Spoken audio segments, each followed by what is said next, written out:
Reduction भी था, ठीक है। तो आइए हम उसको डिस्कस करते हैं। तो रिडक्शन जो हो रहा है वो अपर जोन में हो रहा है यहाँ पे ब्लास्ट फर्नेस में, और वो होता है किससे? Carbon monoxide is a main reducing agent. क्या होता है? मेन रिड्यूसिंग एजेंट होता है, राइट। सो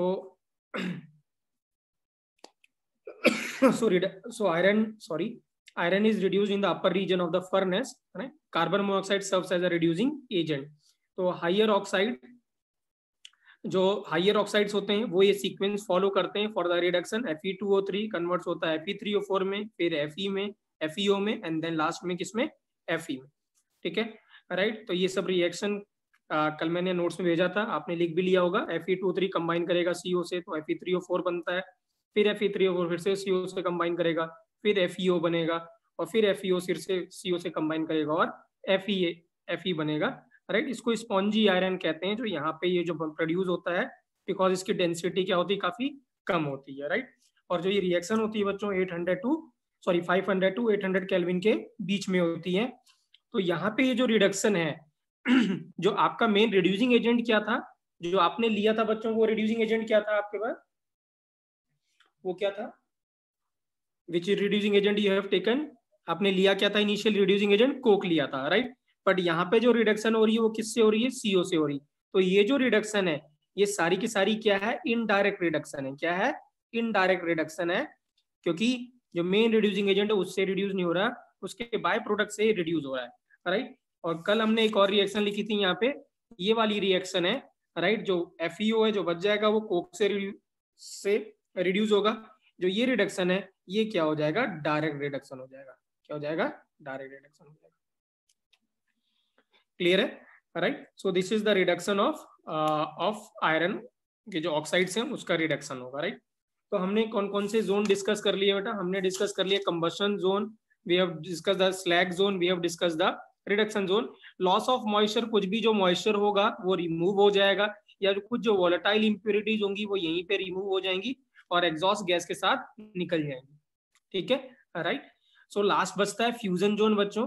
फ्यूजन जोन आपके पास क्या होगा? जैसे जैसे आप नीचे आते जाएंगे तो टेम्परेचर इंक्रीज करता जाता है।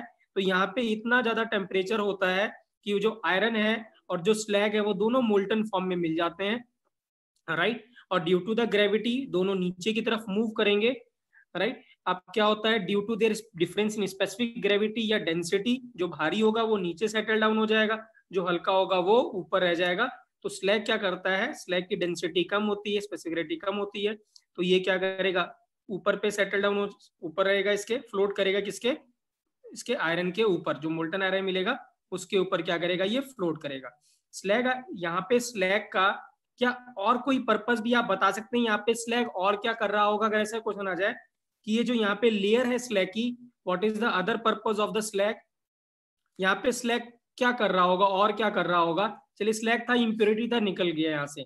क्या मुझे और भी बता सकते हैं यहाँ पे, क्या इसका कुछ और भी सेकेंडरी पर्पस है यहाँ पे?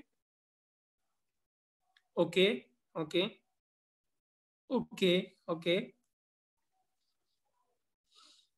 Comes in contact with Coke.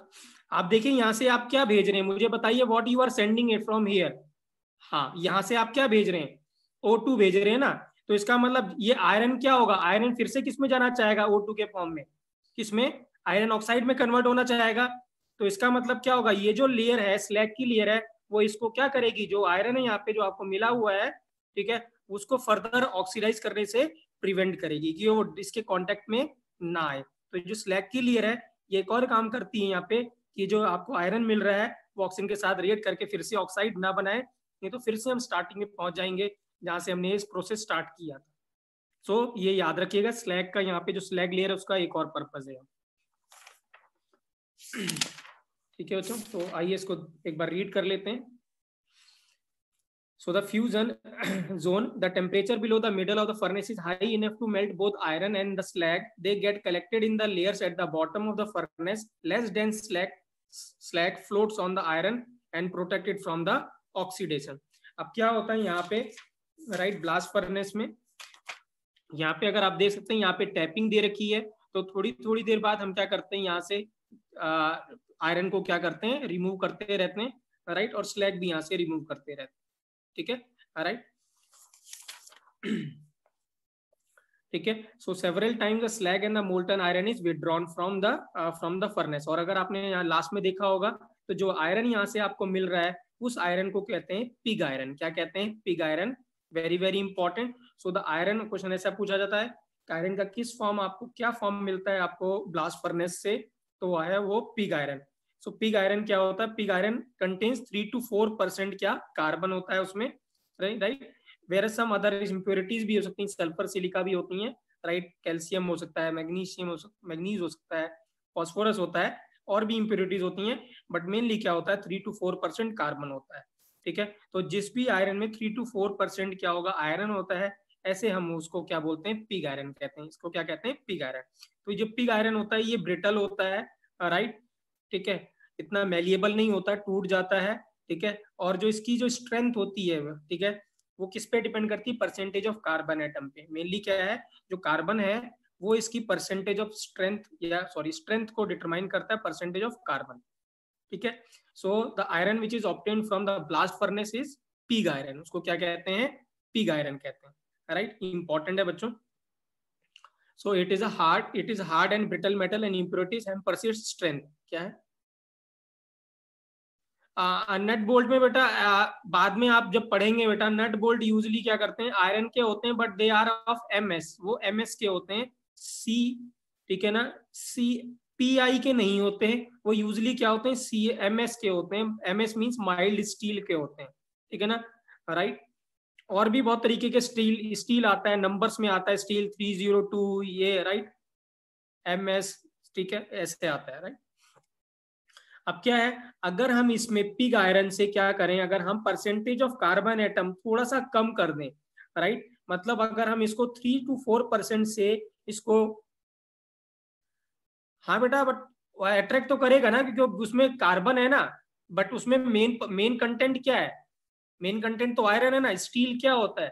Steel contents 0.25% to 2% of carbon. तो ऐसा तो मेन कंटेंट तो आयरन है ना बेटा, तो आयरन तो अट्रैक्ट करेगा ही। ठीक है। तो अगर हम क्या करें, पिग आयरन से 3 to 4% क्या करते हैं, अगर हम 3 to 4% कार्बन से कुछ परसेंटेज ऑफ कार्बन अगर हम कम कर दें, रिड्यूस कर दें, हम वो उसको ले आए 2 to 3% तक ले आते हैं, तो ऐसे कार्बन को बोलते हैं, ऐसे आयरन को बोलते हैं कास्ट आयरन।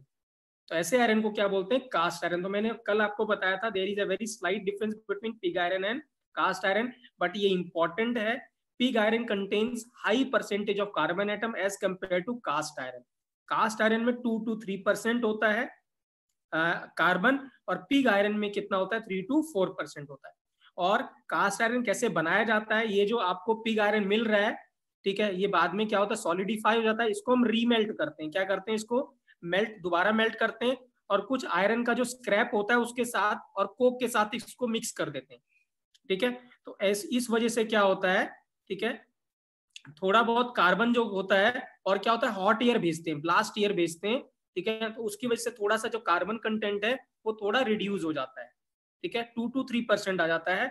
और वो जो कास्ट आयरन होता है वो हार्डर होता है as compare to pig iron, मतलब उससे इसकी स्ट्रेंथ ज्यादा होती है। मैंने पहले बोला था, स्ट्रेंथ जो होती है आयरन की वो डिटरमाइन करता है कार्बन का परसेंटेज। तो थोड़ा कार्बन का परसेंटेज अगर कम हो जाएगा तो स्ट्रेंथ बढ़ जाती है, और थोड़ा और अगर हम कम कर देते हैं तो स्ट्रेंथ और बढ़ जाती है, जिसको क्या कहते हैं? स्टील कहते हैं। क्या कहते हैं? स्टील, ठीक है, राइट। सो यहाँ पे यही लिखा हो, to reduce the carbon content in the pig iron it is melted again with the scrap of iron, ठीक है, and coke and subjected to the blast of hot air, ठीक है, राइट। तो उससे क्या हो जाएगा, थोड़ा कार्बन और भी ऑक्सीडाइज कर जाएगा और रिमूव हो जाएगा, right? This kind of iron is called as cast iron. It contains lower carbon content 2 to 3%. This is harder than pig iron. Clear है बच्चों? What is the difference between cast iron and pig iron? Clear है बच्चों? Right, तो ध्यान दीजिएगा, ठीक है। तो हमें ब्लास्ट फर्नेस से कौन सा आयरन मिलेगा? ब्लास्ट फर्नेस से कौन सा आयरन मिलेगा हमें? Which iron we will observe? Pig iron. क्या मिलेगा हमें? Pig iron. क्या मिलेगा? Pig iron. कभी भी कास्ट आयरन नहीं मिलता हमें, ठीक है। चलिए, यहाँ ये आपके सामने क्वेश्चन है बेटा, if you able to read it and answer this question, what is the main difference between cast iron and pig iron? आप पढ़िए और मुझे आंसर बताइए, what is the correct answer.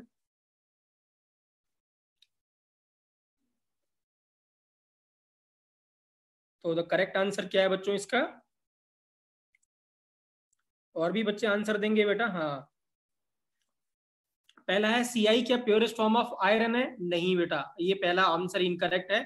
CI soft है और मेलिएबल है, नहीं सॉफ्ट नहीं होता, हार्ड होता है, तो ये भी गलत है। Pig iron contains many impurities, PSSIMN, while CI does not contains any impurities, नहीं, PI में भी इम्प्योरिटीज होती है, CI में भी इम्प्योरिटीज होती है, दोनों में होती है, राइट। और CI has lower carbon content 3% as compare to PI 4%, it is extremely hard and brittle. तो आंसर क्या, करेक्ट आंसर क्या हो जाएगा बच्चों? D is the correct answer. क्या हो जाएगा? डी करेक्ट आंसर हो जाएगा, राइट। अब देखिए बच्चों, क्या है जो कास्ट आयरन होता है वो हमें क्या होता है, 2 टाइप्स ऑफ कास्ट आयरन मिलता है। हम क्या कर सकते हैं, जो आफ्टर ब्लास्ट फर्नेस जो हमें पिग आयरन मिलता है, उसके बाद हम जब रीमेल्टिंग करते हैं, ठीक है ना, और फिर उसको आयरन के स्क्रैप से और कोक से और ब्लास्ट फर्नेस से रिएक्ट कराते हैं, तो जो कास्ट आयरन हमें ऑब्टेन होता है वो 2 तरीके का कास्ट आयरन हमें मिलता है, राइट, डिपेंडिंग अपॉन कि आप नेचर ऑफ कूलिंग कैसे कर रहे हैं, ठीक है। अगर आप कूलिंग जो करते हैं बच्चों, स्लो कूलिंग करते हैं, if you do the slow cooling, gradual cooling करते हैं, तो ऐसा जो आयरन मिलता है, कास्ट आयरन मिलता है, उसको ग्रे कास्ट आयरन बोलते हैं। क्या बोलते हैं? Grey cast iron. Grey cast iron वो कास्ट आयरन होता है बच्चों जिसमें ग्राफाइट का कंटेंट या कार्बन का कंटेंट क्या होता है, थोड़ा ज्यादा होता है, ठीक है, राइट। लेकिन अगर हम जो कास्ट आयरन आपको मिल रहा है, जब आपने ऑब्टेन किया, प्रोसेस किया पिग आयरन को, और जब कास्ट आयरन आप बना रहे थे, उसके बाद जब आप उसको कूलिंग करते हैं, तो अगर आप रैपिड या सडन कूलिंग करते हैं, तो ऐसा जो कास्ट आयरन आपको मिलता है वो व्हाइट कास्ट आयरन कहते हैं उसको। क्या कहते हैं? White cast iron. White cast iron contains the impurities of cementite, cementite, क्या बोलते हैं उसको? cementite. So the gray cast iron carbon present in the graphite obtained by the slow cooling, अगर slow cooling करेंगे तो ग्रे कास्ट आयरन मिलेगा। Grey cast iron का मतलब उसमें इम्प्योरिटी क्या है? ग्राफाइट है। और अगर आप रैपिड कूलिंग करते हैं, ठीक है ना, राइट, तो उससे कास्ट आयरन को व्हाइट कास्ट आयरन कहते हैं। और उसमें क्या होता है? कार्बन प्रेजेंट एज, यहाँ पे कार्बन कैसे प्रेजेंट होगा? सीमेंटाइट के फॉर्म में, यहाँ कार्बन प्रेजेंट होता है ग्रेफाइट के फॉर्म में। सीमेंटाइट बच्चों क्या होता है, आप लिखना चाहते हैं तो please write it down. Cementite is Fe3C। क्या होता है? Fe3C होता है सीमेंटाइट। तो सीमेंटाइट इज Fe3C, राइट, तो you can write it somewhere, ठीक है, राइट। तो आपको याद रखना है, तो यहाँ पे जो कार्बन है वो इस फॉर्म में प्रेजेंट है, यहाँ कार्बन सीधे ग्रेफाइट के फॉर्म में प्रेजेंट है। अब मैंने आपको बताया था कि why pig iron, pig iron क्यों नाम पड़ा है इसका? क्या था बेटा रीजन? वाई जो आयरन आपको ब्लास्ट फर्नेस से ऑब्टेन होता है उसका नाम पिग आयरन क्यों पड़ा?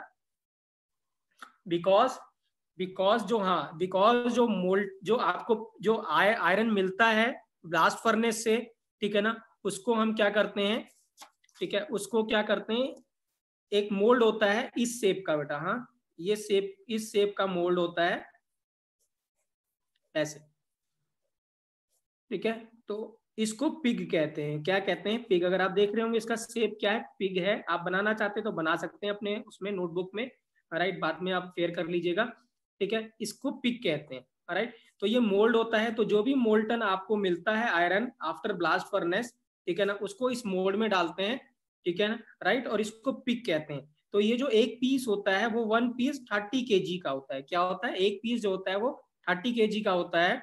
तो आप दिन भर में, इन होल डे या होल डे में कितने आप ऐसे पिग मैन्युफैक्चर कर रहे हैं या प्रोड्यूस कर रहे हैं या प्रोडक्शन कर रहे हैं, ठीक है ना, वो बताता है capacity of a blast furnace. क्या बताता है? Capacity of a blast furnace, ठीक है, ओके बेटा, ठीक है, उसको क्या कहते हैं? Capacity of a blast furnace, ठीक है। तो capacity of a blast furnace is given in terms of pig. each pig is of weight of 30 kg. That is why it name is becomes the pig iron. क्या बना? Pig iron.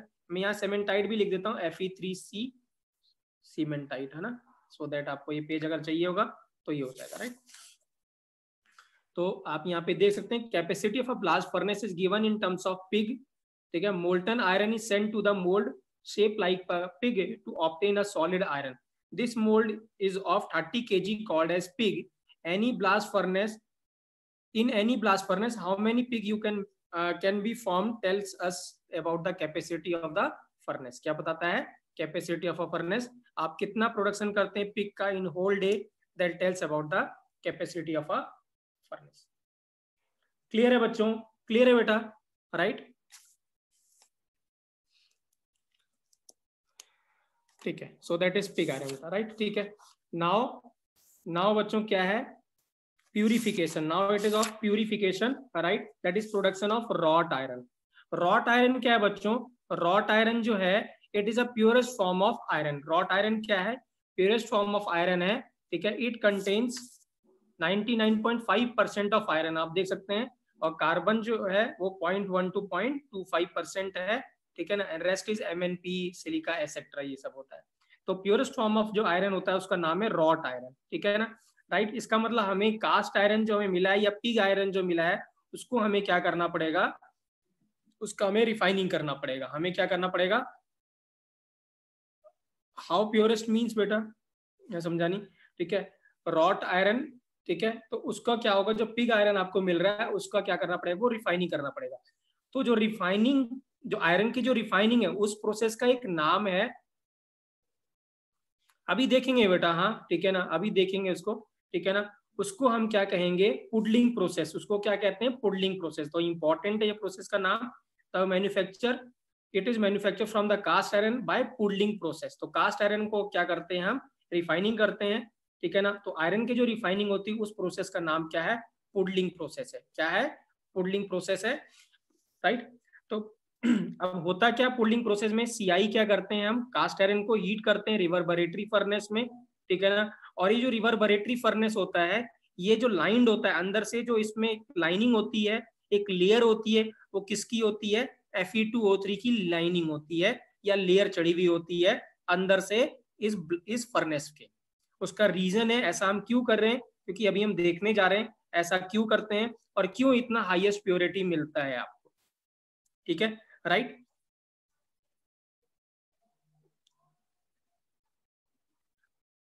Right, ठीक है। तो that is puddling process. अब देखिए होता क्या है यहाँ पे, जो क्या है, आप जो, अगर आपके पास क्या है, कुछ सब्सटेंस है, कुछ इंप्योरिटीज है, और कुछ क्या है, आयरन, मेन मेटल है।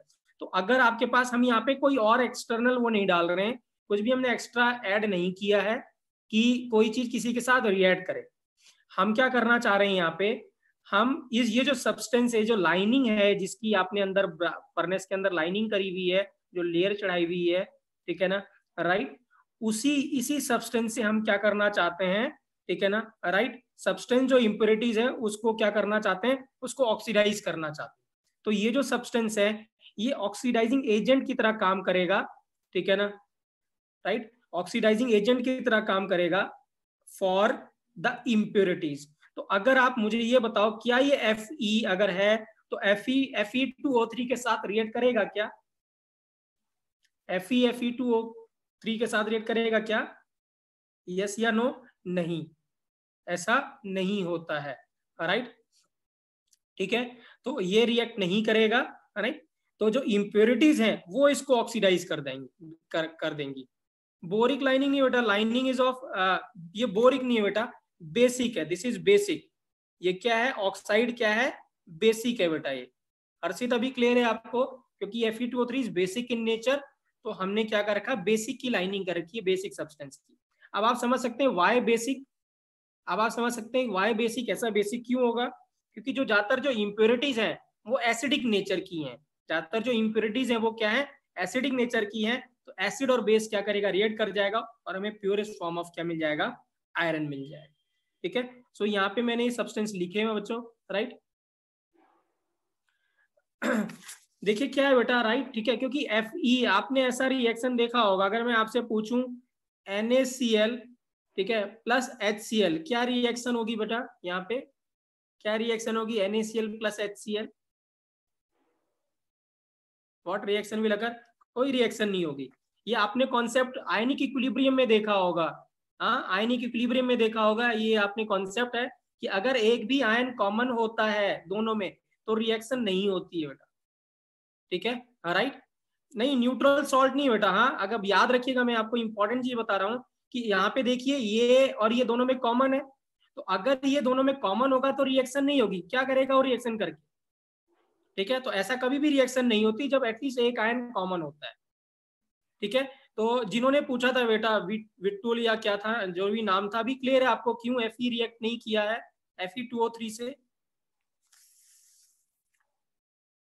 हाँ विट्टुल, ठीक है, राइट। तो अब क्या देखिए क्या है यहाँ पे, तो ये Fe मेन मेटल है। जो इम्प्योरिटीज है वो कौन कौन सी है, carbon, silica, phosphorus, calcium, manganese, ठीक है ना, और सल्फर।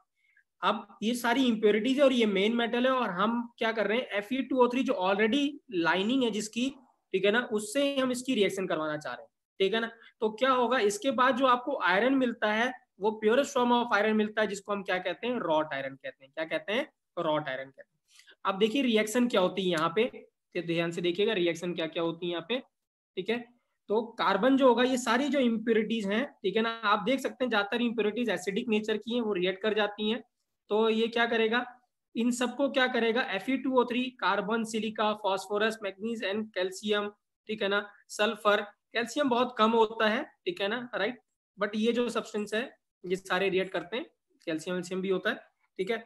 तो ये सभी क्या करेंगे, सबको ऑक्सीडाइज कर देगा। तो ये सारे के सारे ऑक्साइड बन जाएगा, मोनो ऑक्साइड, ठीक है ना, CO या CO2 बन सकता है, SiO2 बनेगा, P2O5 बनेगा, MnO बनेगा, CaO बनेगा और CO2 बनेगा, ठीक है। और खुद क्या मिल जाएगा, सिर्फ प्योर आयरन मिलेगा। तो करेक्ट है ना, राइट। तो यहाँ पे अब आप देख सकते हैं ये जो है ये सारी की सारी अब क्या करेंगे, कुछ तो वॉलेटाइल है, CO या CO2 या SO2 तो वॉलेटाइल है, तो रिमूव होगी। जो ये बची हुई है ये आपस में रिएक्ट करेंगी और स्लैग बना लेंगे। क्या बना लेगा, स्लैग बना लेगा। तो आप देखिए CO SiO2 के साथ कंबाइन करेगा, CaSiO3 बना लेगा, MnO SiO2 के साथ कंबाइन करेगा, MnSiO3 बनाएगा, CO P2O5 के साथ कंबाइन करेगा, कैल्शियम फॉस्फेट बना लेगा, P2O5 जो यहाँ पे बना हुआ है वो Fe2O3 के साथ भी रिएक्ट करके FePO4 बना लेता है, राइट। तो आप देख सकते हैं सारा का सारा जो ये जो इम्प्योरिटीज था वो सब रिमूव हो गया, स्लैग बन गया। क्या बन गया, स्लैग बन गया। और स्लैग की डेंसिटी क्या होती है, कम होती है। तो ये क्या करेगा, ऊपर सरफेस पे फ्लोट करता है आयरन के, उसको हम स्कीम आउट कर लेते हैं, वो रिमूव कर देते हैं। तो बाद में आपको क्या मिलता है, प्योरेस्ट फॉर्म ऑफ आयरन मिलता है, ठीक है। इसीलिए अब आप देख सकते हैं इम्प्योरिटीज लगभग सारी रिमूव हो गई हैं आपको, इसीलिए आपको ये क्या मिल रहा है, प्योरिटी जो मिल रही है वो बहुत ज्यादा प्योरिटी मिल रही है, दैट इज 95.5% प्योरिटी मिल रही है। क्लियर है बेटा हर्षित, अभी आपको आंसर क्लियर है कि why it is so much pure, right, that is why. तो प्लीज ये रिएक्शन इंपॉर्टेंट है।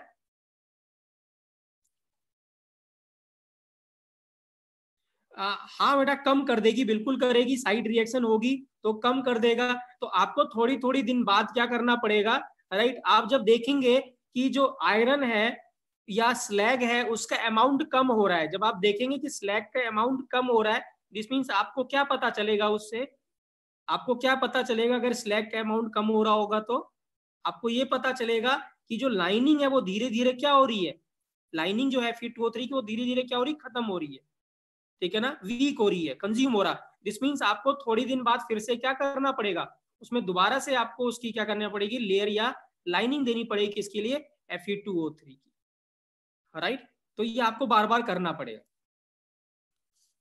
ठीक है, राइट।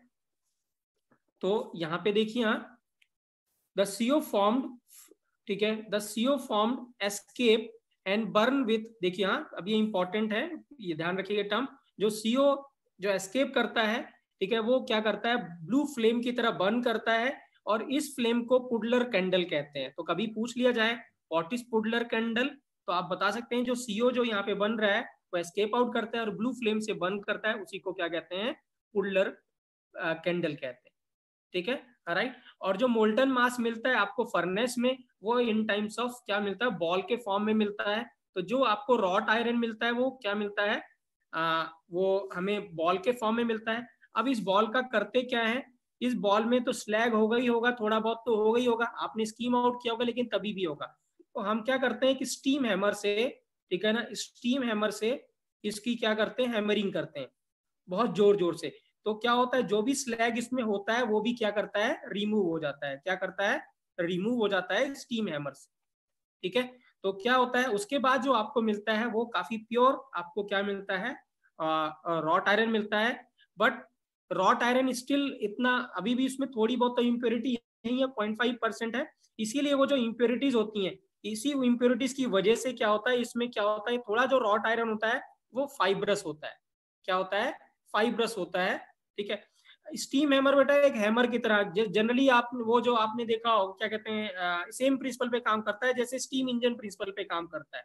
आप जानते हैं स्टीम इंजन का प्रिंसिपल कैसा होता है, ठीक है ना, राइट। स्टीम बनती है, स्टीम क्या करती है, राइट, ठीक है, एक्सपेंड करती है, एक्सपेंड करेगी तो स्टीम हम इसके ऊपर भेजेंगे तो वो क्या करेगा, इसको क्या करेगा, पुश करेगा।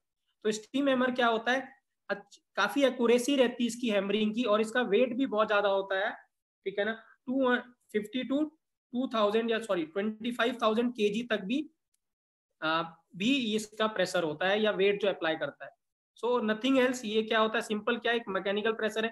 जैसे आजकल आपको क्या यूज होता है, हाइड्रोलिक प्रेसिंग यूज होता है, ठीक है ना, राइट, हाइड्रोलिक मशीन यूज होती हैं, ऐसे ही यहाँ पे स्टीम यूज हो रहा है। क्या हो रहा है? स्टीम यूज हो रहा है। So the iron ball is beaten under the steam hammer to squeeze out the as much as the slag as possible. Slag को squeeze out कर देंगे. The fibrous nature of the wrought iron is due to the small amount of slag present in it. कुछ slag जो रह जाएगा थोड़ा बहुत, उसी वजह से इसका जो क्या होगा, थोड़ा रेसे टाइप होते हैं इसमें, इसीलिए वो फाइब्रस नेचर का होता है, राइट, ठीक है। सो दैट इज बेटा metallurgy of iron. I hope आपको समझ में आया होगा मेटलर्जी ऑफ आयरन क्या होता है, राइट, क्लियर है बेटा?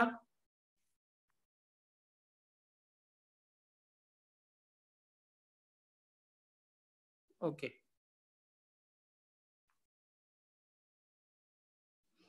चलिए बेटा, हाँ ठीक है, राइट। एक क्वेश्चन है बच्चों यहाँ पे, राइट, ठीक है, देखिए ये क्वेश्चन है, the device known as prolong is used in the metallurgy of, ठीक है, राइट, क्या है, मैंने जानबूझ के वहां पे नहीं कराया था, जब मैं मेटलर्जी आपको करा रहा था, क्योंकि मैं चाहता था कि इसको क्वेश्चन के फॉर्म में करें, that is why I have not written over there, ठीक है ना। So the device known as prolong used in metallurgy of, तो ये डिवाइस होता है जो प्रोलॉन्ग होता है, ठीक है ना। आप समझते हैं प्रोलॉन्ग एक इंग्लिश वर्ड है, क्या पर्पज होता होगा प्रोलॉन्ग का, राइट।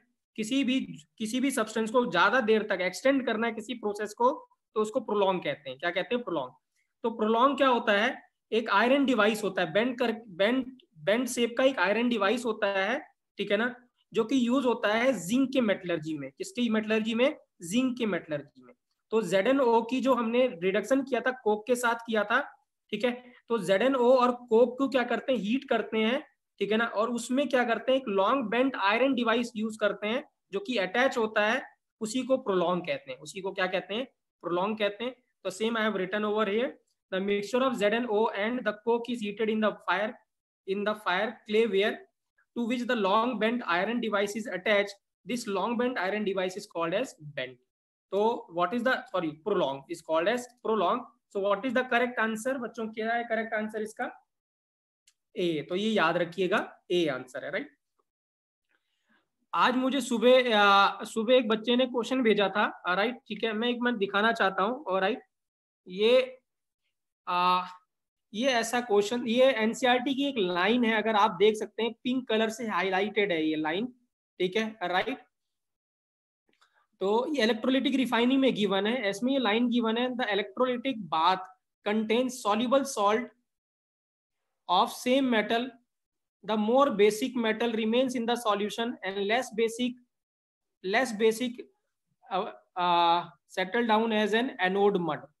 तो ये क्या कह रहा है, जब हम इलेक्ट्रोलाइटिक रिफाइनिंग करते हैं तो जो मोर बेसिक मेटल्स होते हैं वो सॉल्यूशन में ही रहते हैं, बट जो लेस बेसिक होते हैं वो एनोड मड में चले जाते हैं। ऐसा क्या है? इस एक्सप्लेनेशन, इस सेंटेंस का क्या मीनिंग है, right, how we can explain it this sentence, right.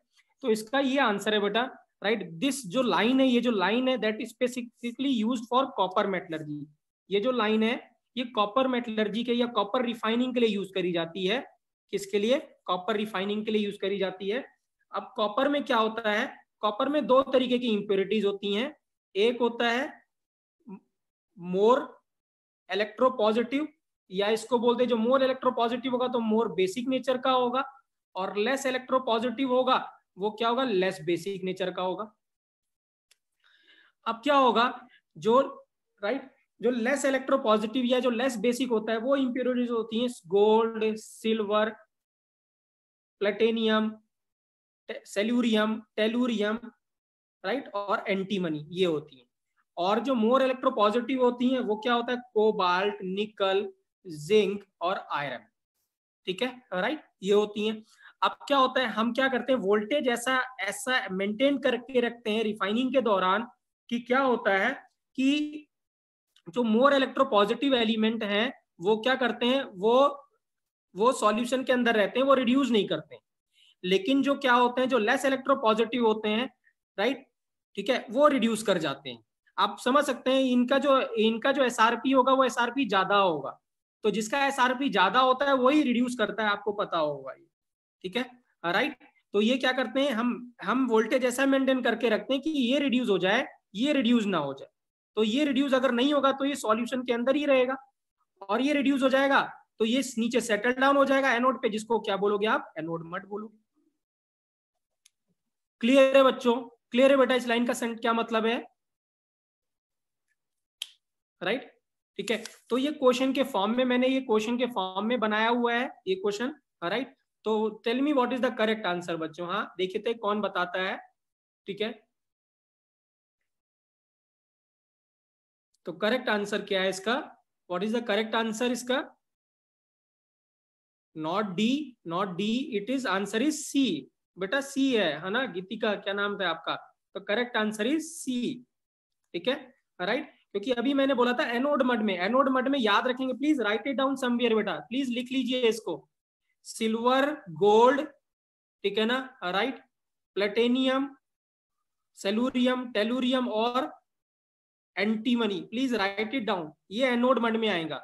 और जो सॉल्यूशन में रहेगा वो क्या रहेगा, कोबाल्ट, निकल, जिंक और iron, please write it down somewhere बेटा, ठीक है। तो करेक्ट आंसर क्या है इसका बेटा, सी इज द करेक्ट आंसर, ठीक है, राइट। चलिए बच्चों, हाँ तो अब हमारे पास हाफ एन आवर बचे हुए हैं, राइट, और हम अब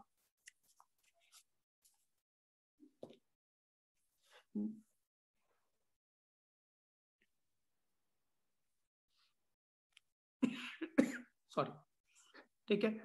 तो आइए बच्चों, मेटलर्जी ऑफ क्या डिस्कस करते हैं, एल्युमिनियम डिस्कस करते हैं, ठीक है ना, राइट। अब एल्युमिनियम के जो मेन ओर्स हैं ये हमने पहले देखे थे बेटा, बॉक्साइट, गिब्साइट, डाइसोपोर और क्रायोलाइट। मैं यहाँ बताना चाहता हूँ जो Al2O3 है, जिसका नाम हमने बोला था corundum, corundum is not an ore बच्चों, याद रखेंगे, Al2O3 is not an ore, corundum is not an ore, ठीक है ना। तो कभी आ जाए ऐसा क्वेश्चन तो आप बोलेंगे वो ओर नहीं है, ठीक है ना, क्योंकि वो डायरेक्ट एक्सट्रैक्ट नहीं होता, डायरेक्ट हमें माइनिंग से नहीं मिलता, ठीक है। अब जो बॉक्साइट होता है बच्चों वो दो तरीके का होता है, थोड़ा हम इसको जल्दी जल्दी करेंगे बेटा, ठीक है, राइट। सेकंड पॉइंट पे गिब्साइट बेटा, GIB, क्या है, GIB, गिब्साइट, ठीक है, राइट। तो इसमें दो है, इसमें 3 वाटर है, इसमें 1 वाटर है, और ये क्रायोलाइट में कुछ भी नहीं है, राइट, ठीक है। तो जो बॉक्साइट है बच्चों, इट इज ऑफ 2 टाइप, ठीक है, एक होता है व्हाइट बॉक्साइट, एक होता है रेड बॉक्साइट। तो अगर बॉक्साइट में सिलिका इंप्योरिटीज हैं ज्यादा, ठीक है ना, राइट, तो उसको हम व्हाइट बॉक्साइट कहते हैं। तो bauxite containing high impurities of या high percentage of silica in it is known as white bauxite. और इसको जो प्यूरिफाई करते हैं या इसका जो लीचिंग करते हैं, ठीक है ना, राइट, वो सरपेक्स प्रोसेस में करते हैं। बच्चों ये इंपॉर्टेंट मेटलर्जी चल रही है, ध्यान से समझिएगा, प्रोसेस बहुत सारे हैं, नेम बहुत इंपॉर्टेंट है। तो प्रोसेस का नाम क्या है, सरपेक्स प्रोसेस नाम है व्हाइट बॉक्साइट का। और अगर क्या है, बॉक्साइट के अंदर इंप्योरिटीज आयरन की है या टाइटेनियम की है, राइट, तो वो क्या करते हैं, उसको जो प्यूरिफाई करते हैं या लीचिंग करते हैं, वो बाय 2 मेथड्स करते हैं, एक है bears process, another is Hall's process. क्या है, बेयर्स प्रोसेस या हॉल्स प्रोसेस, क्लियर है, राइट। अब आइए अब डिस्कस करते हैं एक एक करके। तो पहले हम डिस्कस कर रहे हैं रेड बॉक्साइट डिस्कस कर रहे हैं। तो रेड बॉक्साइट बेसिकली क्या होता है बच्चों, it contains impurities of iron या टाइटेनियम की इंप्योरिटीज होती है इसमें, ठीक है, राइट। तो सबसे पहले क्या करते हैं, हम क्या करते हैं, जो बॉक्साइट है, ठीक है ना, इसमें Fe2O3 है, इसमें TiO2 है, और थोड़ा बहुत सिलिका भी होगा, ठीक है ना, एक्सेट्रा, ये सब होता है, ठीक है। इसमें हम क्या करते हैं, इसकी रोस्टिंग करते हैं, क्या करते हैं, रोस्टिंग करते हैं, सो दैट जो भी FeO इसमें प्रेजेंट हो वो सब फेरिक में आ जाए, किसमें आ जाए, फेरिक ऑक्साइड में मिल जाए हमें, क्या मिल जाए, फेरिक ऑक्साइड मिल जाए, ठीक है। अब क्या होता है, ये जो फेरिक ऑक्साइड के बाद मिलने के बाद, राइट, हम क्या करते हैं इसमें, हम यहाँ से NaOH ही हमने देखा था लीचिंग करते हैं NaOH से, तो जो NaOH होता है वो 45% स्ट्रेंथ का होता है। कितना होता है? 45 स्ट्रेंथ, और जो टेम्परेचर रहते हैं वो 150 डिग्री सेल्सियस रखेंगे। तो मुझे आप बता सकते हैं यहाँ पे अगर टेम्परेचर 150 डिग्री सेल्सियस है तो प्रेशर आपको क्या 1 एटमॉस्फेयर रखना पड़ेगा कि उससे ज्यादा रखना पड़ेगा? उससे ज्यादा रखना पड़ेगा। क्यों? वाई वाई वाई वाई बेटा?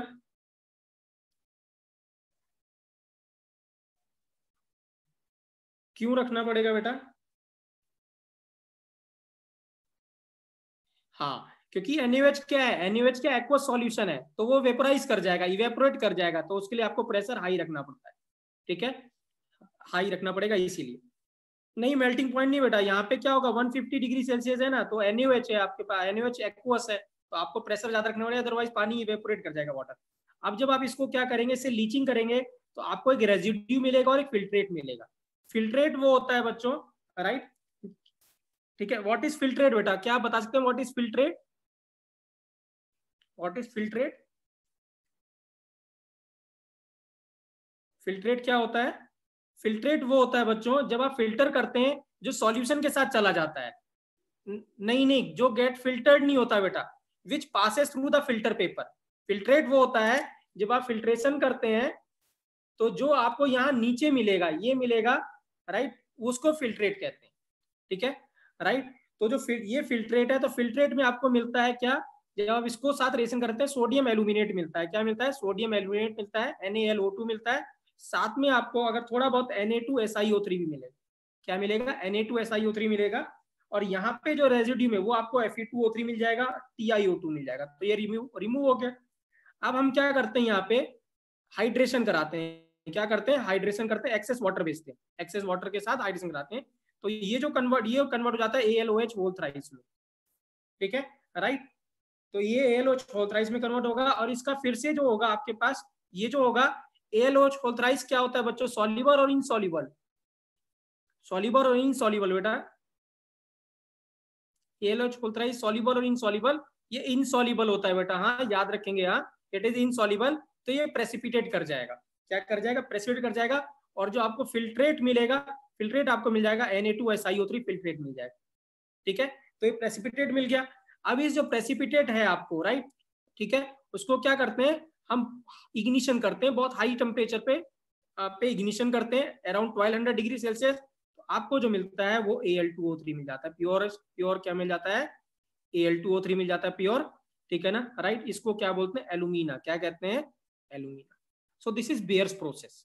क्या है? ये बेयर्स प्रोसेस है। तो what is the leaching agent in Bayer's process बच्चों? What is the leaching agent in Bayer's process? NaOH। क्या है? NaOH। क्लियर है, राइट। सो ये देखिए यहाँ पे मैंने यही मेंशन किया है, the powder bauxite is first roasted to convert the ferrous into ferric oxide. The roasted bauxite ore is dissolved in concentrated NaOH solution at 423 kelvin. ठीक है ना, ठीक है, right. Giving the sodium Meta aluminate. NaOH is the leaching agent. NaOH is the leaching agent in the Beer's process. ठीक है, right.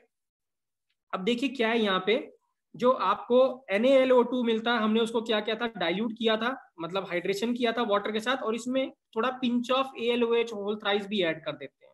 ठीक है ना, विच इज, ये जो ALOH होल थ्राइस थोड़ा सा हम ऐड करते हैं, इसको सीडिंग एजेंट बोलते हैं। क्या बोलते हैं? Seeding agent.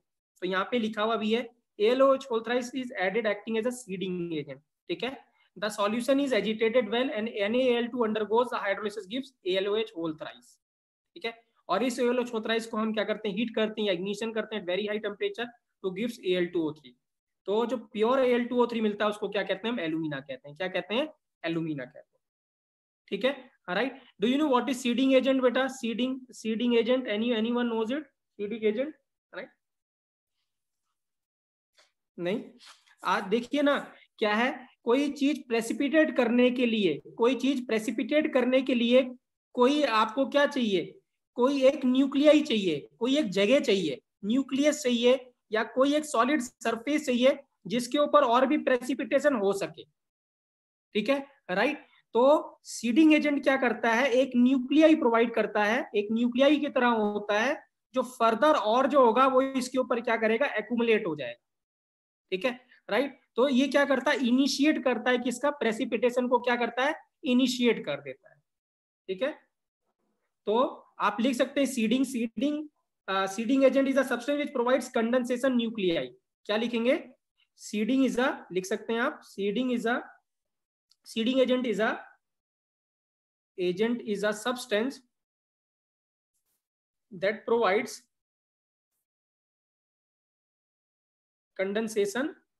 कंडेंसेशन आप जानते हैं, न्यूक्लियाई। ठीक है, that is seeding agent. Now it is clear बेटा, सीडिंग एजेंट क्या है। हाँ जी बिल्कुल बिल्कुल, आर्टिफिशियल रेनफॉल, बिल्कुल exactly, you have heard about artificial rainfall. ठीक है, right, that is seeding agent. Sakshi clear है बेटा आपको सीडिंग एजेंट क्या होता है, राइट। नाउ Al2O3.2H2O का क्या करेंगे, NaOH के साथ रिएक्ट करेंगे। ये रिएक्शन मैंने पहले देखी थी, NaLO2 होगा। NaLO2 को क्या करेंगे, वाटर भी होता है। क्या आप बता सकते हैं मुझे, यहाँ पे हम एक चीज और ऐड करते थे थोड़ा बहुत, जब मैंने आपको लीचिंग पढ़ाया था, किसी को याद है, किसी को याद है, हमने थोड़ा बहुत और भी कोई चीज यहाँ पे ऐड करी थी। नहीं नहीं, मैंने वहां पीएच का खेल बताया था, पीएच का वहां पे ज्यादा चक्कर, हाँ किसका होता है, CO2। क्या होता है, CO2 ऐड करते थे, अगर आपको याद है। पीएच पहले इंक्रीज करते हैं, फिर पीएच डिक्रीज कर देते हैं, फिर से हमें Al2O3 मिल जाता था। क्या मिलता था, Al2O3 मिल जाता था, राइट, टू न्यूट्रलाइज इट। तो ये क्या होगा, ALO मिलेगा, इसको हीट करेंगे तो Al2O3 मिलेगा। दैट इज क्या है ये, इस प्रोसेस को क्या कहते हैं हम, इस प्रोसेस को हम बोलते हैं बियर्स प्रोसेस बेटा। आइए अब हॉल्स प्रोसेस देखते हैं। हॉल्स प्रोसेस क्या होता है बच्चों, हॉल्स प्रोसेस में जो लीचिंग एजेंट होता है वो Na2CO3 होता है। क्या होता है, Na2CO3 is the leaching agent in halls process. ठीक है ना, और यहाँ पे टेम्परेचर जो रहता है वो 1100 डिग्री सेल्सियस के करीब रहता है, तो ज्यादा टेम्परेचर रखते हैं 1100 डिग्री सेल्सियस। ठीक है, राइट। तो बॉक्साइट आपके पास क्या है, बॉक्साइट है, उसमें आपने क्या ऐड कर दिया, Na2CO3 ऐड कर दिया। क्या कर दिया, Na2CO3 ऐड कर दिया। ठीक है, अब क्या होगा, Fe2O3, मैं यहां लिख रहा हूं, Fe2O3 कंबाइन करता है किसके साथ, Na2CO किस तरीके के साथ, तो NaFeO2 मिलता है और CO2 मिल जाएगा। सिमिलरली Al2O3 कंबाइन करेगा तो NaAlO2 मिल जाएगा और CO2 मिल जाएगा, राइट। ठीक है, और SiO2 अगर होगा तो ये कंबाइन करके NaSiO3 मिल जाता है, प्लस CO2 मिल जाएगा।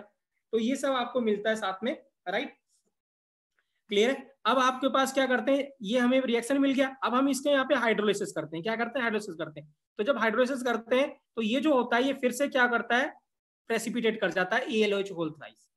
तो ALOH होल थ्राइस प्रेसिपिटेट करने के बाद फिर से प्रोसेस क्या रहेगा, सेम रहेगा, हम इसको इग्नाइट कर देंगे 1200 डिग्री सेल्सियस से, और हमें क्या मिल जाएगा, एल्यूमिना मिल जाएगा। क्या मिल जाएगा, एल्यूमिना मिल जाएगा, राइट।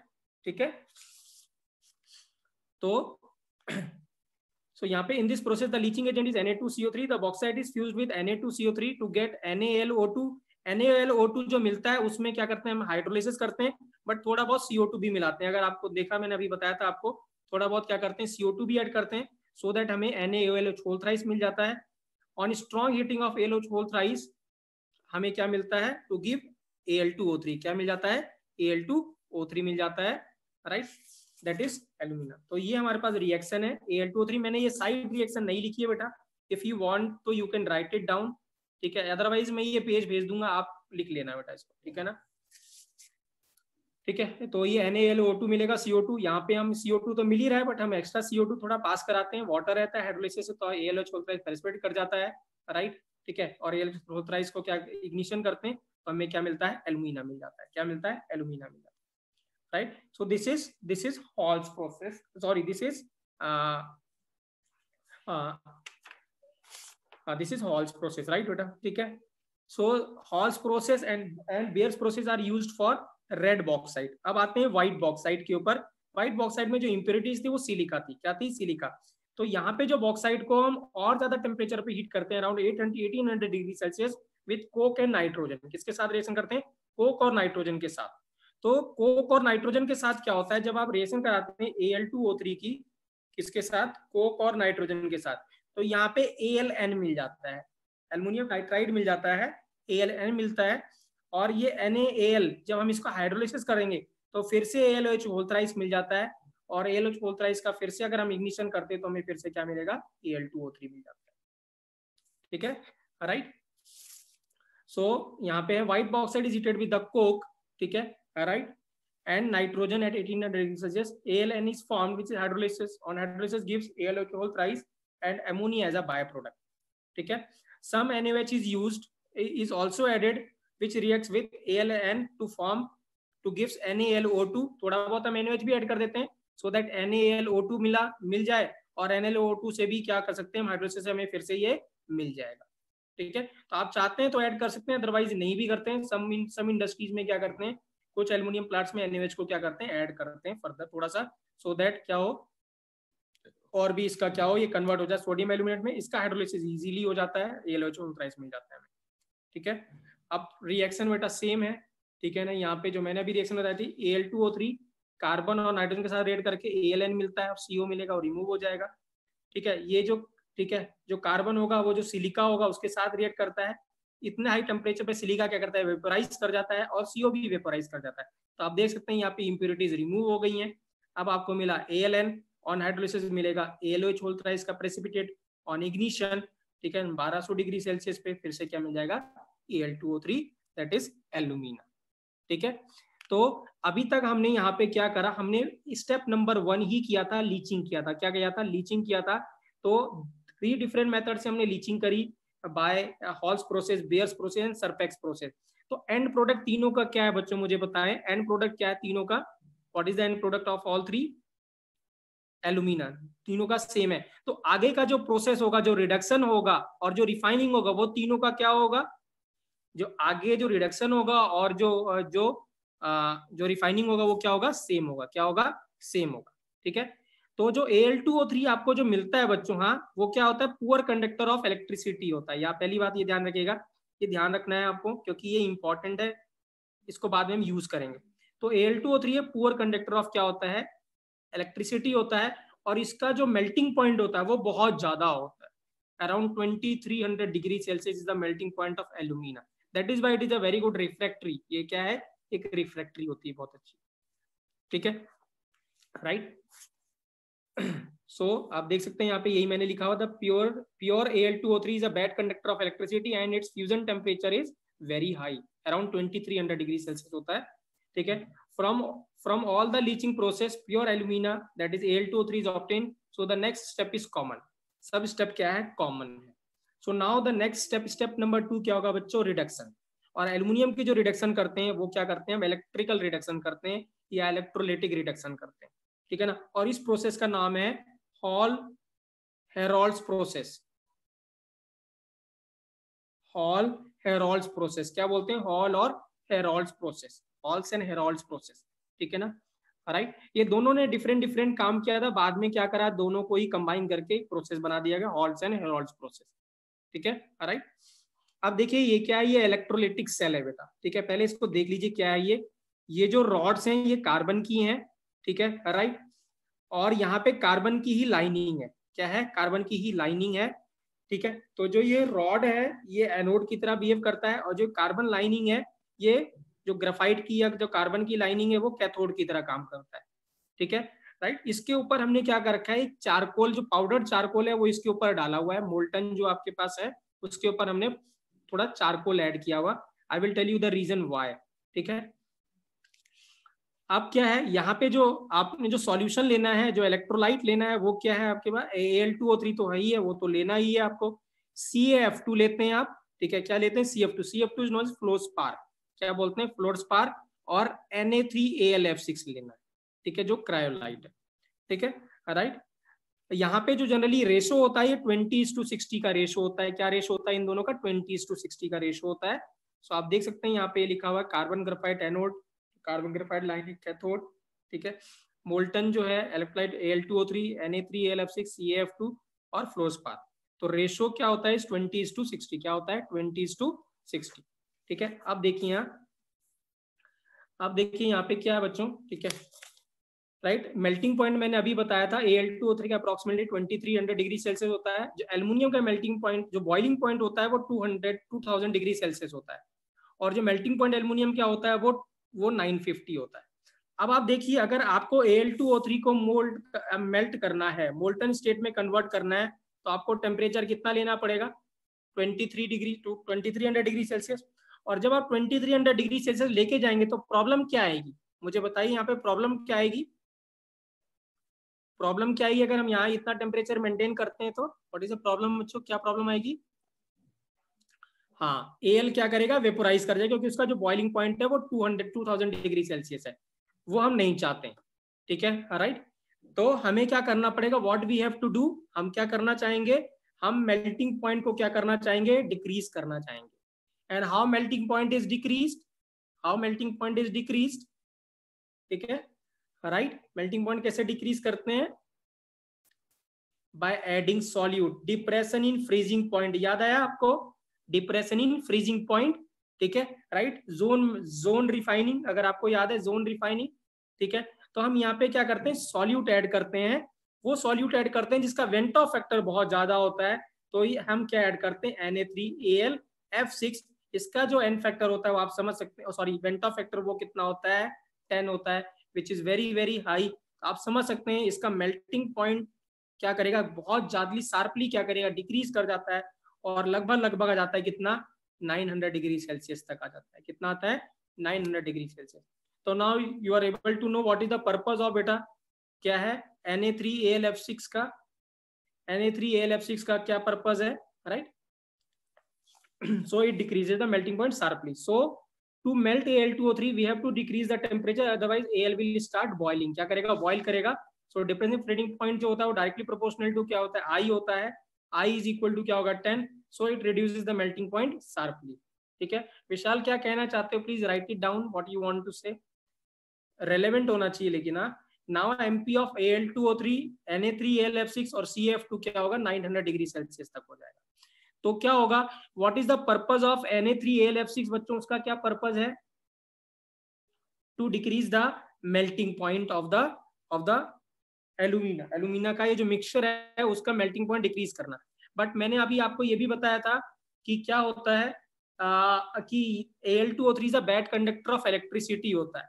सो आप समझ सकते हैं अगर नंबर ऑफ आयंस बढ़ेंगे तो कंडक्टिविटी क्या करेगी, कंडक्टिविटी क्या करेगी, वो भी क्या करेगी, इंक्रीज करेगी। तो याद रखेंगे क्या होता है, जो CF2 होता है बच्चों, हाँ, CF2 का जो मेन पर्पज होता है वो इसकी कंडक्टिविटी को इंक्रीज करना होता है, और जो इसका मेन पर्पज होता है वो होता है मेल्टिंग पॉइंट को डिक्रीज करना। लेकिन ये भी क्या करेगा, ये भी कंडक्टिविटी बढ़ाएगा और ये भी कंडक्टिविटी बढ़ाएगा, दोनों ही बढ़ाएंगे। तो इसीलिए आप कभी भी क्वेश्चन ऐसा आएगा what is the purpose of these two, तो आप हमेशा लिखेंगे कि दोनों करता है, ये क्या करता है, मेल्टिंग पॉइंट भी डिक्रीज करता है और कंडक्टिविटी भी इंक्रीज करता है। But the sole purpose of conductivity increase करने का वो क्या होता है, CF2 का होता है। इसका पर्पज अब आप समझ गए। लेकिन कुछ क्योंकि हम सेग्रीगेट नहीं कर सकते, हम आइडेंटिफाई नहीं कर सकते कि ये भी कर रहा है कि नहीं कर रहा है, ऑब्वियस है ये भी कंडक्टिविटी इंक्रीज ही करेगा। ठीक है, इसीलिए हम दोनों को लिख देते हैं कि कंडक्टिविटी भी इंक्रीज करता है और मेल्टिंग पॉइंट भी डिक्रीज करता है। ठीक है, सो यहाँ पे यही लिखा हुआ है मैंने।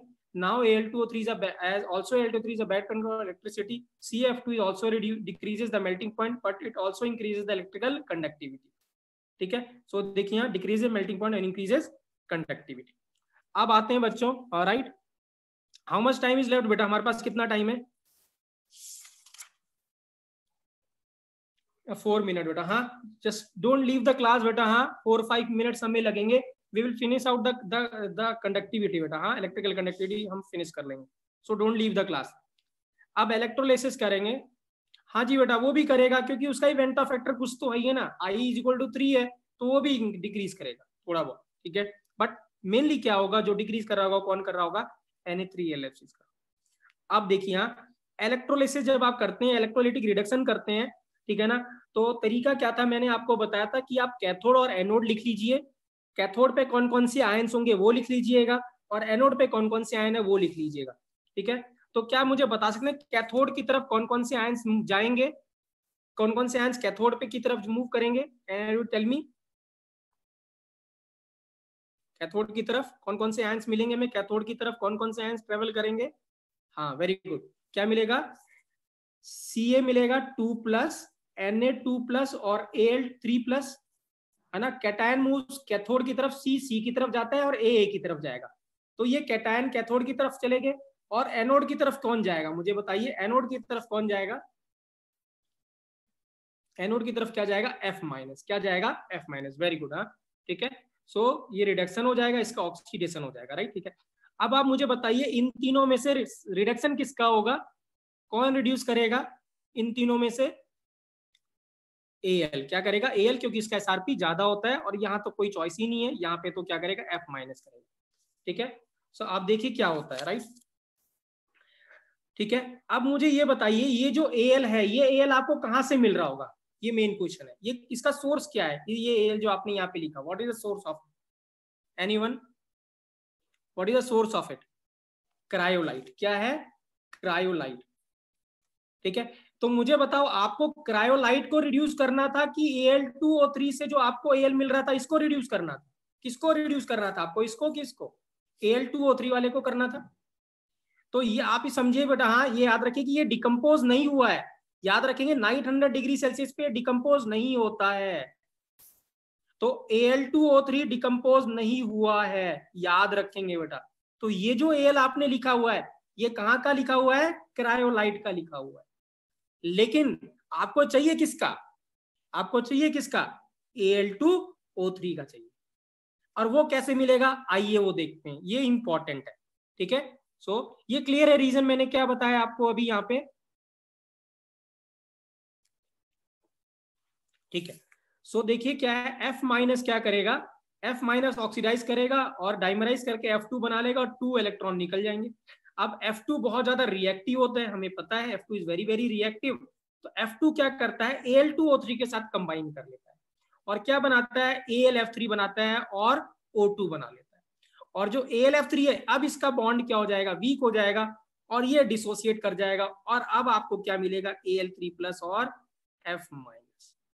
ठीक है, तो अब ये जो Al3 प्लस जो अब आपने, इसीलिए मैं बार बार आपको बोलता हूं कि always right the reaction of anode first. जो भी बच्चे मुझसे इलेक्ट्रोकेमिस्ट्री पढ़े हुए हैं, मैंने ये आपको पहले ही बोला है, हमेशा आप एनोड की रिएक्शन पहले लिखिएगा, राइट। ठीक है, या सर ने भी बताया होगा आपको, जो सर ने पढ़ाया है आपको। ठीक है, तो अब ये जो Al है, ये Al अब कहां से आया है, ये Al कहां से आया, अब Al2O3 से, कहां से आया, एल्यूमिना से। So what is the purpose of Na, what is the purpose of Na3AlF6, Na3AlF6 का और क्या पर्पज हुआ यहाँ पे, और क्या पर्पज हुआ, व्हाट इज द, और what is the second purpose, वो क्या किया उसने, इनिशिएट किया, किसको इनिशिएट किया, इलेक्ट्रोलिसिस को। तो what is the purpose of Na3AlF6, वो क्या है, इट इनिशिएट्स द इलेक्ट्रोलिसिस। अगर वो नहीं होता तो F2 नहीं बनता, F2 नहीं बनता तो इलेक्ट्रोलिसिस इनिशिएट नहीं होता। तो वेरी वेरी इंपॉर्टेंट, राइट। अब ये Al3 एल्यूमिना से आ गया, अब ये क्या होगा, Al3 का SRP ज्यादा होता है और आपको Al मिल गया, क्या मिल गया, Al मिल गया। करेक्ट है, क्लियर है बच्चों, मुझे बताएं समझ में आया कि नहीं आया बेटा, please tell me. I need 1 more minute बेटा, हाँ 1 मिनट मुझे और चाहिए, जस्ट होल्ड ऑन बेटा, हाँ होल्ड ऑन बस। ठीक है, अब मुझे बताएं what is the product at anode, क्या मुझे कोई बता सकता है what is the product at anode, anode में क्या प्रोडक्ट मिला है आपको, what is the product at anode, important है, O2 क्या है, O2 अगर आपको दिख रहा है ये क्या मिल रहा है आपको, O2 एनोड पे क्या मिल रहा है, O2 पे। मेटल जो रिडक्स मेटल मिलता है हमेशा कैथोड पे, ठीक है, तो कैथोड पे तो क्या मिल रहा है, Al, और यहाँ पे क्या मिल रहा है, O2, तो ये इंपॉर्टेंट है, ध्यान रखिएगा, राइट। अब आप सोचिए कि आपने जो रॉड लिया हुआ है यहाँ पे, ये जो रॉड है वो किस चीज की रॉड से है, जो आपका जो एनोड है वो किस चीज की है मुझे बताएंगे, कार्बन की, और ये जो लाइनिंग है वो भी किसकी है, कार्बन की। अब O2 क्या करेगा मुझे बताएंगे, O2 क्या करेगा, O2 क्या करेगा, इसके साथ रिएक्ट कर जाएगा, तो क्या थोड़ी देर बाद आपको ये मिलेगी, क्या थोड़ी देर बाद आपको ये रॉड्स यहाँ पे मिलेगी, नहीं, ये क्या होता है यहाँ पे, ठीक है, यहाँ पे क्या होता है, यहाँ से जैसी O2 रिलीज होगी, ये O2 रिलीज होगी, तो O2 रिलीज होगी तो वो क्या करती है, यहाँ पे ऐसा कुछ आपको थोड़ी देर बाद ये टूट जाता है, यहाँ पे ऐसा हो जाता है, ऐसे यहाँ से वीक हो जाता है और यहाँ से ऐसे टूट जाए, ठीक है, तो बर्न आउट हो जाएगा, हाँ ये टूट जाएगा और ये नीचे गिर जाएगा, ठीक है, तो इलेक्ट्रोलिसिस रुक जाएगा, पूरा प्रोसेस बेकार हो जाएगा। तो उसको प्रिवेंट करने के लिए हमने क्या किया, what we have done it, उसको प्रिवेंट करने के लिए हमने क्या किया, हमने क्या कर दिया, ऑक्सीजन को खाना दे दिया, we have given the food to the oxygen, और वो क्या है, चारकोल। क्या है, चारकोल। पाउडर चारकोल है, हमें पता है, आपने पाउडर चारकोल पढ़ा होगा, एक्टिवेटेड चारकोल। इसका सरफेस एरिया बहुत ज्यादा होता है। तो ऑक्सीजन के पास दो चॉइस है, एक इसके साथ रिएक्ट करने का और एक चारकोल के साथ रिएक्ट करने का। तो किसके साथ वो रिएक्ट करेगा, किसके साथ जाएगा रिएक्ट करने का, चारकोल के साथ, क्योंकि उसका सरफेस एरिया ज्यादा है। आपने केमिकल काइनेटिक्स में पढ़ा होगा, greater the surface area more will be the, greater the surface area more will be the rate of reaction. So now you got the what is the purpose of powdered charcoal बेटा, ठीक है। दूसरा एक और purpose है powder charcoal का। Powder charcoal क्या करता है, इसके सरफेस पे लेयर बना लेता है। तो जो लेयर बना लेता है, यहाँ पे टेम्परेचर बहुत ज्यादा 900 डिग्री सेल्सियस है, तो क्या करता है, जो हीट होगी वो बाहर निकलना चाहेगी, तो ये क्या करता है, रेडिएट करना चाहेगी। तो ये जो हीट रेडिएट करती है, जो हीट का लॉस होता है उसको भी प्रिवेंट करता है, हीट के लॉस को भी क्या करता है, प्रिवेंट करता है। सो देखिए यहाँ पे प्रोडक्ट कैथोड और एनोड लिखा हुआ मैंने। AL obtained at cathode being heavier, क्या होता है, जो AL होगा वो हैवियर होगा बच्चों, ठीक है। वो क्या करेगा, वो यहाँ पे नीचे पे सेटल डाउन हो जाएगा, नीचे पे आ जाएगा, और यहाँ से टैपिंग से AL को हम क्या करेंगे, धीरे धीरे रिमूव करते रहेंगे, ठीक है, ठीक है, राइट। और यहाँ पे यही है, और लाई use of charcoal to prevent the heat loss of reduction, and O2 will react with carbon. So it has two option to react with, दो ऑप्शन है इसके साथ रिएक्ट करने का। एक है one with carbon electrode, otherwise charcoal. Charcoal has more surface area because it is in powdered state, तो ये क्या करेगा, रिएक्ट करेगा। So the charcoal prevent the graphite rod और एनोड फ्रॉम ऑक्सीडेशन और डिकेइंग। क्या करेगा, डिकेइंग। रिडक्शन प्रोसेस का नाम क्या था, Halls and Herold's process. Halls and Herold's process. Now the refining of aluminum is known as Hoops process. इसको क्या कहते हैं, Hoops process कहते हैं, ठीक है। ये मैंने इलेक्ट्रोलाइटिक सेल बना रखा है, अगर आप देख सकते हैं, ठीक है ना, राइट। बाहर ही आयरन का बॉक्स होता है, उसमें क्या होता है, ये जो आपको ब्लैक ब्लैक दिख रहा है, ये कार्बन की लाइनिंग है, ठीक है, और ये जो है, जो इलेक्ट्रोड है, ये कार्बन की इलेक्ट्रोड्स है, ठीक है। अब इसमें क्या होता है बच्चों, ठीक है, इसमें जो इम्प्योर जो ओर है, जो इम्प्योर एल्युमिनियम है, वो हम ऊपर के थ्रू यहाँ पे इससे इंसर्ट करते हैं, फीड करते हैं। तो जो नीचे की जो बॉटम लेयर होती है वो इम्प्योर एल्युमिनियम की होती है। सेंटर में यहाँ पे क्या होता है, इलेक्ट्रोलाइट होता है, बेसिकली मोल्टन Al2O3 होता है, Na3AlF6 होता है और BaF2 होता है, ठीक है। और ऊपर की जो लेयर आपको दिख रही है वो प्योर एल्युमिनियम की दिख रही है, ठीक है। तो होता क्या है, इसको हमने क्या कर रखा है, ठीक है, इसको, ये जो कार्बन लाइनिंग है, इसको हमने पॉजिटिव टर्मिनल से कनेक्ट कर रखा है। तो क्या होगा, इस पूरे जो ये पूरी जो लाइनिंग होगी, इस पे क्या पॉजिटिव चार्ज होगा। तो ये इसकी वजह से क्या होगा, ये जो लेयर होगी इस पे भी पॉजिटिव चार्ज इंसर्ट हो जाएगा, तो यहाँ भी क्या हो जाएगा, पॉजिटिव चार्ज आ जाएगा, ठीक है, राइट। तो ये बिहेव करेगा एनोड की तरह, ये वाला, राइट। और ये जो प्योर है एल्युमिनियम है, इस वाले कार्बन इलेक्ट्रोड पे हमने नेगेटिव टर्मिनल से जोड़ा हुआ है, तो इस सब पे नेगेटिव रहेगा। तो ये जो टर्मिनल, ये जो पूरे जो लेयर होगी, इस पे भी नेगेटिव चार्ज आएगा। दिस मींस ये जो लेयर होगी वो बिहेव करेगी किसकी तरह, कैथोड की तरह। So there are 3 different layers. जो बॉटम लेयर है, that will act of impure aluminium, that will act as an anode. और जो ऊपर की जो लेयर है, टॉप लेयर है, वो क्या है, that is of pure aluminium, that will act as an cathode. और सेंटर में क्या है, इलेक्ट्रोलाइट है, क्या है, इलेक्ट्रोलाइट, ठीक है, राइट, मोल्टन इलेक्ट्रोलाइट है। So there are 3 different layers, they are separated with their specific gravity. Specific gravity की वजह से क्या होगा, 3 डिफरेंट लेयर्स मिलेंगी। अब देखिए क्या है, राइट। तो ये यहाँ पे यही लिखा हुआ, there are 3 different layer. Lower layer impure aluminium with copper as an impurity, क्या होता है, कॉपर एज एन इम्प्योरिटी होता है इसमें। मिडल लेयर में इलेक्ट्रोलाइट है, टॉप लेयर में प्योर एल्युमिनियम है, ठीक है। Bottom layer will act as an anode and top layer act as an cathode, ठीक है। These 3 layers are separated from each other due to the difference in specific gravity, अब अगर मैं आपसे पूछता हूं यहाँ पे बेटा, राइट, ठीक है, कि राइट, लेट्स सपोज, ठीक है, ये जो रॉड है ये कॉपर की रॉड है, ठीक है ना, राइट, ठीक है, ये कॉपर की रॉड है, और यहाँ पे हमने कोई इलेक्ट्रोलाइट लिया हुआ है। आप कोई सा भी इलेक्ट्रोलाइट मान लीजिए, ठीक है, राइट। ठीक है, let's suppose molten, let's suppose water है या एक्वस वाटर है, राइट। तो अगर ऐसा है तो आप मुझे बता सकते हैं इस केस में, ये लेट्स सपोज किसी और का है, सिल्वर का है या जो भी है, क्या मुझे यहाँ पे बता सकते हैं इस केस में ऑक्सीडेशन किसका होगा,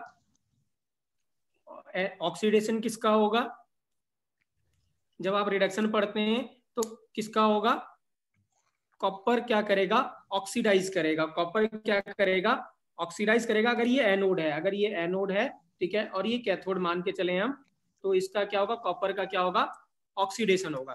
ठीक है, आपको जो भी बच्चे ने जिन्होंने मेरी क्लास अटेंड करी थी, मैंने आपको क्लियर कट एक चीज पहले बताया था बेटा कि कभी भी अगर एनोड पे, कभी भी एनोड पे एक्टिव मेटल लगा हो, क्या लगा हो, एक्टिव मेटल लगा हो, अगर आपको याद है वो मैंने 10 या 11 पॉइंट्स बताए थे, पॉइंट नंबर या 8 या 9 था। ठीक है, तो क्या होगा, अगर कभी भी एक्टिव मेटल होगा एनोड पे तो हमेशा ही क्या होगा, जो रिडक्शन हो, ऑक्सीडेशन होगा, वो हमेशा किसका होगा, एक्टिव मेटल का ही होगा। ठीक है, तो ये याद रखेंगे। तो इसका मतलब क्या है, यहाँ पे क्या है, ओके बेटा, 1 मिनट में देखता हूँ बेटा। हाँ,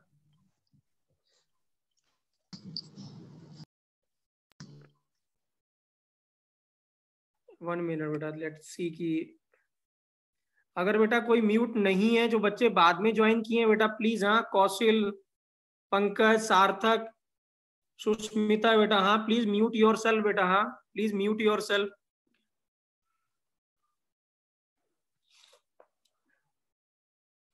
ठीक है, सॉरी।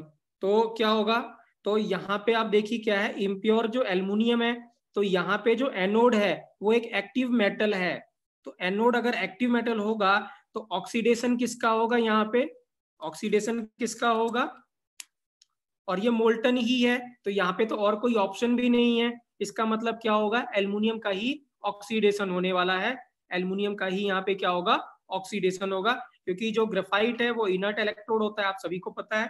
तो एल्युमिनियम क्या करेगा, यहाँ पे क्या करेगा, ऑक्सीडाइज करेगा, क्या करेगा, ऑक्सीडाइज करेगा। अब आपने रिफाइनिंग देखा होगा, अब क्या होता है देखिए, यहाँ पे एल्युमिनियम क्या करेगा, ऑक्सीडाइज करेगा और Al+3 बन के ऊपर जाएगा, क्या करेगा, Al+3 बन के ऊपर जाएगा, और यहां से जो Al+3 है, रिडक्शन यहाँ होगा, यहां से Al+3 जो है वो Al बन के ऊपर जाएगा।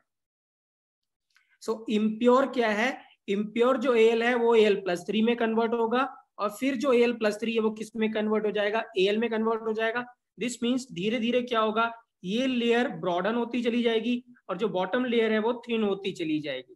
ठीक है, एंड आफ्टर सम टाइम ये बिल्कुल ही क्या करेगा, हाँ जी बेटा, अपने आप जाएगा बेटा, अपने आप जाएगा, ठीक है ना, ड्यू टू स्पॉन्टेनिटी अपने आप जाएगा, क्योंकि जो ट्रेवल होता है आपको पता है, अगर चार्ज है, ठीक है ना, ये पॉजिटिव चार्ज है, ये पॉजिटिव चार्ज है, तो पॉजिटिव चार्ज किधर जाना चाहेगा बच्चों, किधर जाना चाहेगा, नेगेटिव टर्मिनल की तरफ जाना चाहेगा कि नहीं जाना चाहेगा। तो ये प्रोसेस क्या होगा, अपने आप होगा, हमें कुछ भी नहीं करना है। ठीक है, सो क्या होगा, यहां से Al+3 ऑक्सीडाइज करेगा तो Al+3 में जाएगा, और यहां से Al+3 क्या करेगा, इसमें जाएगा। ठीक है, Al+3 क्या होगा, यहाँ पर रिडक्शन होगा और Al में कन्वर्ट हो जाएगा। सो दिस मीन्स क्या होगा, जो एल्युमिनियम है जो यहाँ पे है वो धीरे धीरे क्या होता जाएगा, टॉप लेयर पे मूव करता चला जाएगा, और एट द एंड यहाँ पे सिर्फ बॉटम में कॉपर की इम्प्योरिटी ही रह जाएगी। ठीक है, आपने ये देखा होगा, ठीक है, ऐसे देखते हैं, ये आप क्या लगाते हैं, इसको इम्प्योर और इसको क्या लगाते हैं, प्योर। तो यहाँ पे क्या होता है, जो इम्प्योर से यहाँ से मेटल निकलता है और यहाँ पे डिपॉजिट होता रहता है, तो ये थिन होती चली जाती है और ये थिक होता चला जाता है। अब इसी को हमने ऐसे ना करके ऐसे कर दिया, क्लियर है ना बेटा। तो अब हमने क्या करा, इसको हॉरिजॉन्टल ना करके इसको वर्टिकल कर दिया, लेयर वाइज कर दिया, बट प्रोसेस तो सेम ही है ना, एनोड पे ऑक्सीडेशन, कैथोड पे रिडक्शन, इम्प्योर हमेशा एनोड होगा और प्योर हमेशा क्या होगा, कैथोड होगा। तो क्या होगा, एनोड से निकल के कैथोड पे डिपॉजिट होता रहेगा, क्लियर है ना बेटा, राइट। ठीक है, सो अब देखिए यहाँ पे यही लिखा हुआ है, during the electrolysis Al+3 ion from the middle layer will migrate to the upper layer where they are reduced to aluminum by gaining 3 electron, 3 electron gain कर लेगा और रिड्यूस हो जाएगा। रिडक्शन कहाँ पे होगा? कैथोड पे। ये कहाँ पे होगा? अपर लेयर में होगा। कहाँ पे? अपर लेयर में, ठीक है। और equal number of Al+3 ion are produce in the lower layer, so these ion will migrate to the middle layer, ठीक है। तो यहाँ से जो आपको एल्युमिनियम मिलता है वो 99.99% प्योर मिलता है बेटा, हाईएस्ट प्योरिटी ऑफ एल्युमिनियम मिलता है आपको यहाँ पे। तो रिएक्शन क्या होती है यहाँ पे? रिएक्शन क्या होगा? एनोड पे जो एल्युमिनियम क्या होगा, एनोड से निकल के एल्युमिनियम किधर जा रहा होगा? कैथोड पे जा रहा होगा। यही सेल रिएक्शन हो जाएगी, है ना बेटा। जब रिफाइनिंग करते हैं तो यही सेल रिएक्शन आती है, आपने इलेक्ट्रोलिसिस में पढ़ा भी होगा, राइट। सो आप देख सकते हैं यहाँ पे Al+3 क्या होगा, टूट जाता है तो NaL और AlF3 मिलता है। AlF3 से Al+3 और 3F- मिलेगा, तो Al क्या करेगा? ऑक्सीडाइज करेगा, ठीक है ना। Al+3 आयन होगा और Al+3 आयन क्या करेगा, ठीक है, 3 इलेक्ट्रॉन गेन करके Al में कन्वर्ट हो जाएगा। हम इसको कंबाइन करेंगे तो क्या होगा? Al+3 कैंसिल हो जाएगा, एल्युमिनियम एनोड से निकल के एल्युमिनियम किधर जाएगा?